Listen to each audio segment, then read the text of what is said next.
இப்ப நம்ம வந்த இடம் விருதுநகர் பாவாளி. விருதுநகர்ல இருந்து 4 கிலோமீட்டர் மேற்காக வந்தீங்கன்னா இந்த இடத்துக்கு வந்துடலாம். இதுதான் உண்மையான விருதுநகர். முந்தி பாவாளியா இருந்துச்சு. அதுக்கு பின்னாடி இடைக்காலத்துலதான் ஆங்கிலேய ஆட்சி காலத்துலதான் இப்ப இருக்க விருதுநகர் மிகப்பெரிய அளவுல வளர்ச்சி அடைஞ்சிருக்கு. அதாவது 4 வழிச்சாலையும் தண்டவாளமும் 4 வழிச்சாலை இப்பதான் போட்டாங்க. அப்பயே ஆங்கிலேயர்கள் காலத்துல ஒரு சாலை ஒன்று அமைச்சிருந்தாங்க. அந்த சாலையாலையும் அதே போல தண்டவாளம் போட்டதுக்கு அப்புறம் மிகப்பெரிய வளர்ச்சி அடைஞ்சிச்சு. அந்த வளர்ச்சியில இந்த ஊர் காணாமல் போயிடுச்சு.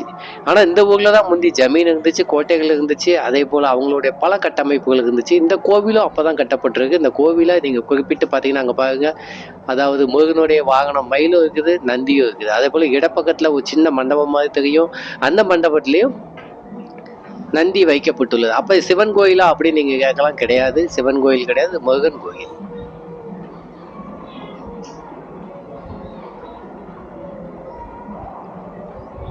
இந்த கோவில் முன்பு ஒரு காலத்தில், அதாவது 10லிருந்து 13ஆம் நூற்றாண்டு காலகட்டத்தில் இல்லாட்டி அதுக்கு முன்னாடியோ காலகட்டத்தில் கல்வெட்டுக்கள் இருக்குது இந்த கோயிலில். அந்த கல்வெட்டுக்களை படிக்க முடியாது. அதோடைய எழுத்துக்களை பார்த்தீங்கன்னா 10லிருந்து 13ஆம் நூற்றாண்டு எழுத்துக்களை ஒத்து இருக்குது.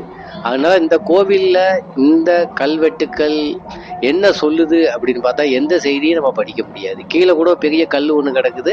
அதாவது வலப்பக்கமாக போனீங்கன்னா அங்கே அந்த இடத்துல கீழே ஒரு கல் உடஞ்ச அதாவது நீளமான கல் இருக்குது. அந்த கல் எழுத்துக்கள் இருக்குது. ஆனால் அந்த எழுத்துக்கள் எந்த நூற்றாண்டை சேர்ந்தது அப்படிங்கிறது நம்ம தெரிஞ்சுக்கலாம். அதாவது அந்த எழுத்துக்கள் மூலமாக செய்தி ஒன்றும் நம்மளுக்கு கிடைக்காது. ஏன்னா துண்டா எல்லா இடத்துலையுமே இருக்குது. இந்த கோயிலில் கல்வெட்டுகள்னா தொடர்ந்து வைப்பாங்க. இங்கே அப்படி வைக்கல. அதாவது உடஞ்சி போன கோயில் கீழே சிதிலமடைஞ்சு இருந்ததுக்கு அதை எடுத்து வச்சு இடையில கெட்டியிருக்காங்க. கெட்டும் பொழுது அங்கங்கே அந்த கல்வெட்டுக்களை வச்சுட்டாங்க. அதை வெளியில அந்த முன் மண்டபத்தில் அதாவது கற்பகத்துக்கு பின்னாடி வலது பக்கம் இடது பக்கம் அவங்க எங்கெல்லாம் அந்த கல்லை செதுக்கி வச்சு கட்டினாங்களோ அங்கெல்லாம் அந்த கல்வெட்டுகள் கண்ணுக்கு தெரியுது. அதனால அந்த செய்தி நம்மளுக்கு எதுவுமே கிடைக்கிறதுக்கான வாய்ப்புகள் கிடையாது.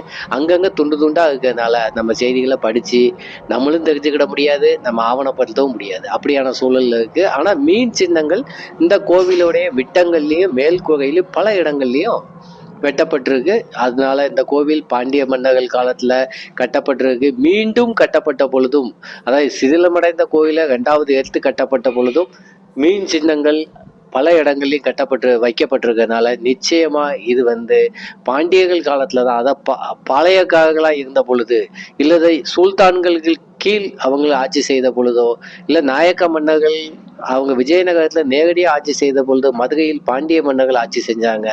அப்ப அவங்க அந்த கோயிலை ஒருவேளை 2வது எடுத்து கட்டியிருக்கும் வாய்ப்புகள் இருக்கின்றன. அல்லது பாளையக்காரர்களாக அவங்க இருந்த பொழுது கட்டப்பட்டிருக்கலாம் அப்படின்னு தெரியுது. ஆனா பிற்காலத்துல இந்த பகுதியை நாயக்க மன்னர்கள் ஆக்கிரமிச்சிட்டாங்க. அவங்களுடைய பாளையங்களை மாத்திட்டாங்க. அவங்களுடைய குடியேற்றங்கள் இந்த பகுதியில் அதிகமாக காணப்படுது. விருதுநகர், கோவில்பட்டி, எட்டயபுரம், கயத்தாருக்கு உட்பட்ட பகுதிகளில் அதிகமானவே குடியேறி இருக்காங்க. இந்த பகுதியில் இருக்கிற தமிழர்கள் ஓரளவு, அதாவது இந்த பகுதிகளிலிருந்து அடுத்த பகுதியை குடியேறி இருக்கணும், இல்லாட்டி ஒரு காலத்துல இந்த பகுதியில மக்கள் குடியேற்றம் கம்மியா இருந்தவங்க ஏதோ ஒண்ணு நிகழ்ந்து இருக்குது. அதுக்கு பின்னாடி நாயக்க மக்கள் குடியேற்றமும் இந்த பகுதியில் அதிகமாக காணப்படுது. இப்ப அந்த கோயிலுக்கு முன்னாடிதான் நிக்கிறோம். இந்த கோயிலுக்குள்ள முருகன் சிலை வைக்கப்பட்டுள்ளது. பாருங்க, விளக்கு வெளிச்சத்துல மிக அழகான தோற்றத்தோட அந்த சிலையானது நமக்கு தெரியுது. எவ்வளவு அழகா முருகன் காட்சியளிக்கிறார். வள்ளி தெய்வானை 2 பக்கமும் வைக்கப்பட்டுள்ளது. இப்ப இந்த கோவில் இந்து அறநிலையத்துறையின் கட்டுப்பாட்டுல இருக்குது.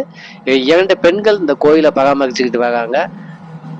கூடுதலா ஒரு பூசாரி அப்பப்போ பூஜை பண்ணிட்டு போறார். அதை ஒரு கால் பூஜை தான் வைக்காங்க. அதனால எப்பயாவது அவர் பூஜை வச்சுட்டு போயிடுவார். அவர் எந்த நேரத்துல பூஜை வச்சுட்டு போறாரு நமக்கு தெரியல. நம்ம இப்ப போன பொழுது அவர் இல்லை. ஒருவேளை பூஜை வச்சுட்டு போயிருப்பாரு நம்ம எடுத்துக்கலாம். பாருங்க, இந்த கருப்பா தெரியுது எல்லாமே கல்வெட்டுக்கள். உடைஞ்சு போன கல்வெட்டுக்களை எடுத்து வச்சு கட்டியிருக்காங்க. நம்மளும் படிக்கலாம் அப்படின்னு சொல்லி அந்த கல்வெட்டுக்களை நானும் அதாவது புகைப்படம் எடுத்து படிச்சு பார்த்தேன். ஆனா தகவல்கள் நம்மளுக்கு தெரியல அதுல என்ன எழுதியிருக்கு அப்படின்னு சொல்லி. அதனால உங்களுக்கு அந்த தகவல்களை என்னால சொல்ல முடியல. ஆனா பல ஆய்வாளர்கள் அங்க போயிருக்காங்க, கல்வெட்டுக்களை பார்த்துருக்காங்க.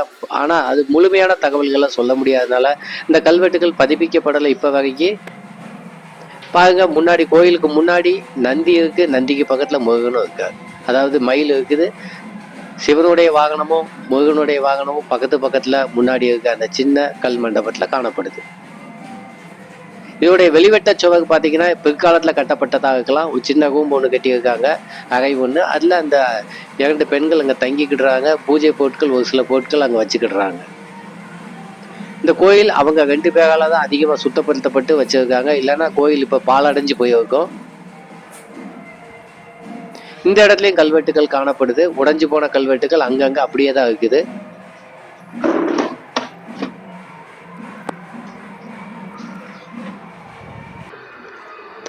இப்போ நம்ம கோயிலுக்கு வலது பக்கமாக சுற்றி போகிறோம்.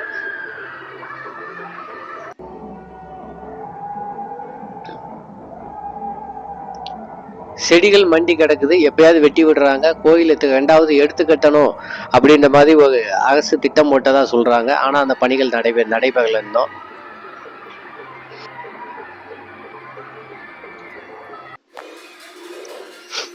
இதான் அந்த கல்வெட்டுகள் உள்ள இடம். சில இடங்கள்ல கல்வெட்டுகள் காணப்படுது.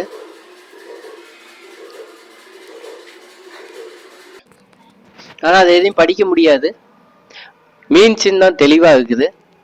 எதுக்கு திசையில 2 மீன் இருக்குது. சின்னம் மிக அழகான தோற்றத்தோட காணப்படுது.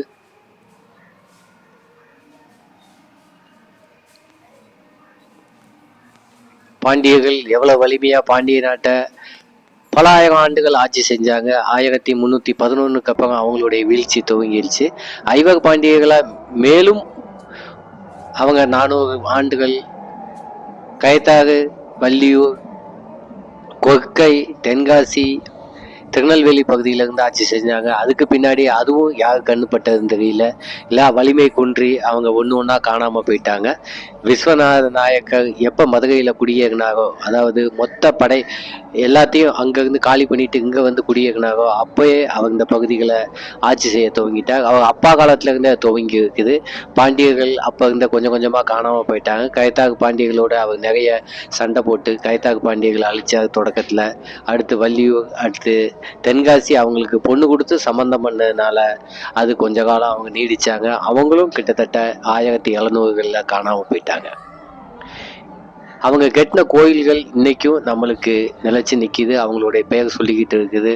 அவங்களுடைய கொடியோட சின்னத்தை வச்சு இருக்குது. பாருங்க, முன்னாடி 2 பலிபீடங்கள், 2 கொடிமரம் எல்லாமே இருக்குது. பாண்டியர்களுடைய எச்சங்கள், மிச்சங்கள், அவங்களோட கல்வெட்டு, சொச்சம் எல்லாமே இன்னைக்கு அப்படியே இருக்குது. அவங்களுடைய செய்தியை, அவங்களுடைய படை வலிமையை, அவங்களுடைய அரசாட்சியை நம்மளுக்கு செய்தியாக சொல்லிக்கிட்டே இருக்குது. நான் உங்கள் பழனிக்குமார் மாடசாமி. மீண்டும் ஒரு பதிவில் விரைவில் வந்து சந்திக்கும் வரை நன்றி, வணக்கம்.